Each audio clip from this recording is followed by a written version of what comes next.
نحمدہ ونصلی علی رسولہ الکریم اما بعد فاعوذ باللہ من الشیطان الرجیم بسم اللہ الرحمن الرحیم۔ معزز و محترم سامعین کرام، اللہ تبارک و تعالیٰ نے حضور سید عالم صلی اللہ تعالیٰ علیہ وسلم کو اپنی مشیت اور مہربانی کے ساتھ دنیا اور آخرت کے تمام خزانوں سے نوازا ہے۔ جس طرح کے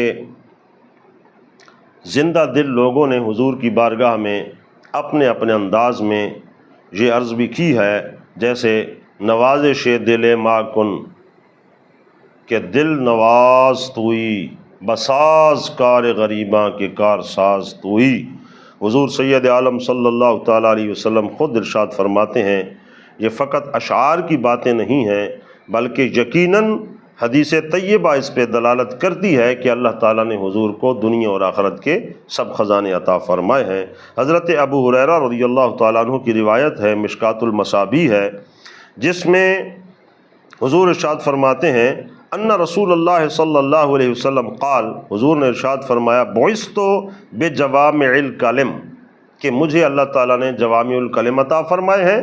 کہ مختصر سے کلام کے اندر حضور بہت بڑے خزانے ارشاد فرما دیتے ہیں۔ وَنُصِرْتُ بِالرُّعْبِ، اور مجھے رعب سے میری مدد کی گئی ہے کہ اگر دور سے کوئی دشمن میری طرف کوئی غلط ارادہ لے کر نکلتا ہے تو وہیں مرعوب ہو جاتا ہے اور میرے سامنے آنے کی جسارت نہیں کر پاتا۔ وَبَيْنَا أَنَا نَائِمٌ رَأَيْتُنِي، اور حضور فرماتے ہیں کہ میں نے حالت منام میں دیکھا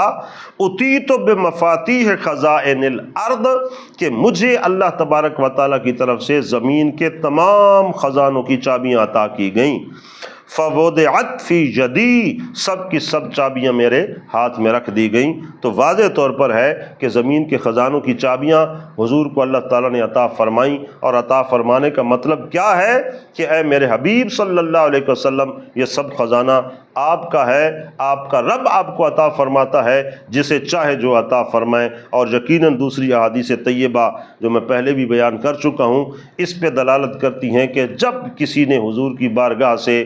جو سوال بھی کیا ہے دنیا اور آخرت کا، اللہ تعالیٰ کے محبوب صلی اللہ علیہ وسلم نے عطا فرمایا ہے۔ یہاں تک کہ جنت کی بات ہوئی تو حضور صلی اللہ علیہ وسلم نے نام لے لے کر فرمایا ابو بکر فی الجنہ، عمر فی الجنہ، عثمان فی الجنہ، علی فی الجنہ۔